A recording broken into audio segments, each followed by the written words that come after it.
price. We're going to rebuild this devastation. It's going to have to be billions of dollars. Billions of dollars. And the only way that's going to come from is from Washington. And it didn't come 28 years ago, and I doubt if it comes again. Comes now. Tonight, lessons from past racial unrest and how the LA riots played in Pretoria, Beijing, and other foreign capitals.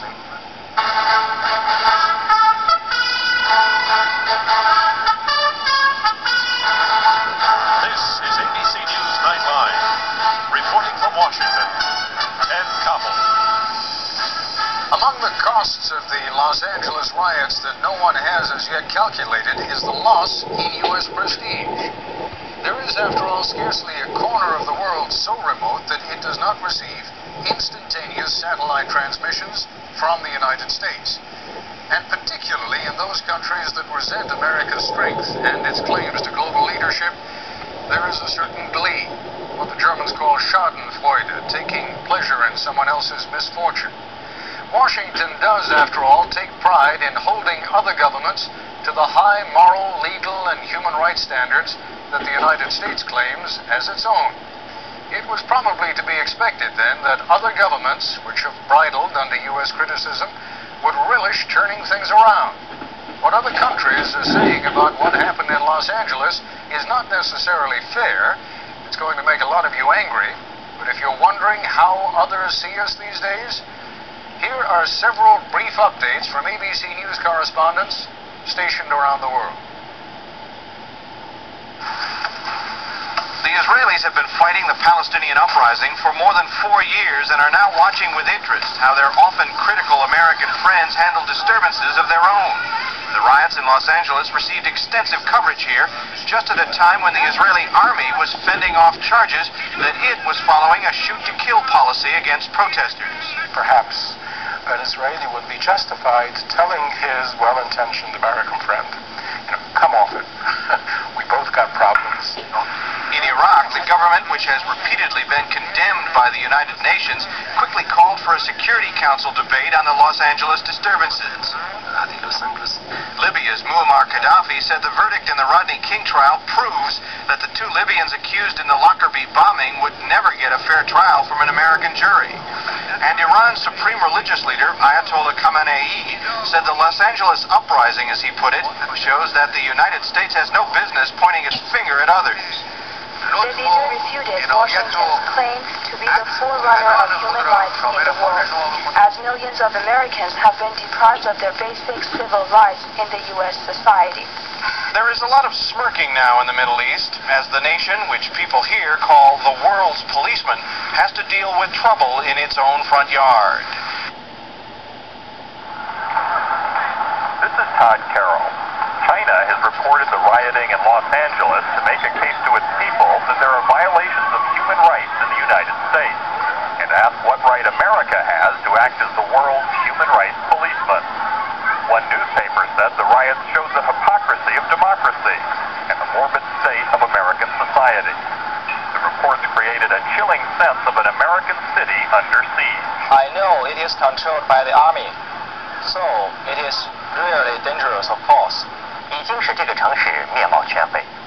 Television news ran factual reports stressing the victimization of blacks, then took more potshots at racism in America. The Chinese want to deflect criticism of their own extensive violations of human rights, perhaps believing that images of National Guard troops moving into Los Angeles neighborhoods are somehow equivalent to the Chinese Army's massacre of peaceful protesters in Beijing, or that the brutality of the Rodney King beating might somehow offset China's systematic beating and persecution of Tibetans who have agitated for independence. One difference is that this footage was never shown on Chinese television.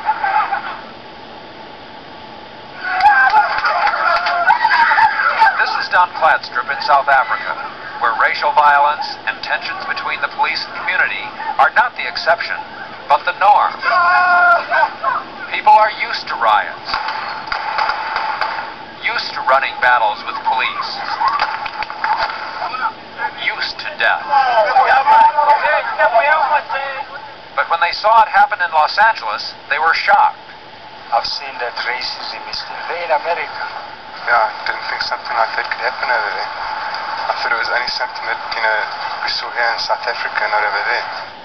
Commentators played the story straight, as did most newspapers, though one asked, how many times has the United States, that paragon of virtue, read us the Riot Act on civil rights and treatment of blacks? It should clean up its own backyard before it tries to clean up ours. It's a terrible letdown, really, for people who have held up America as a land of freedom and the land of democracy, to see this kind of thing. For some, however, it is cold comfort. Now we know, said one person, that this kind of violence doesn't only happen in South Africa.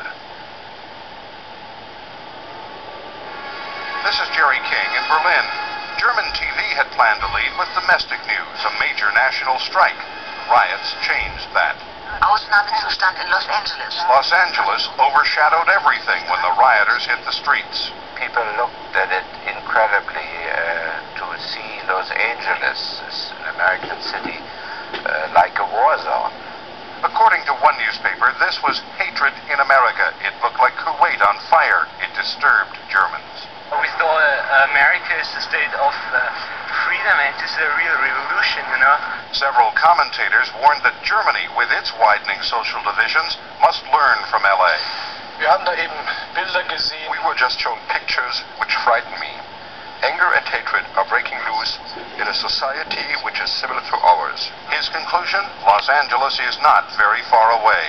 And it certainly was not very far from the minds of these young Germans taking part in the traditional May Day march here.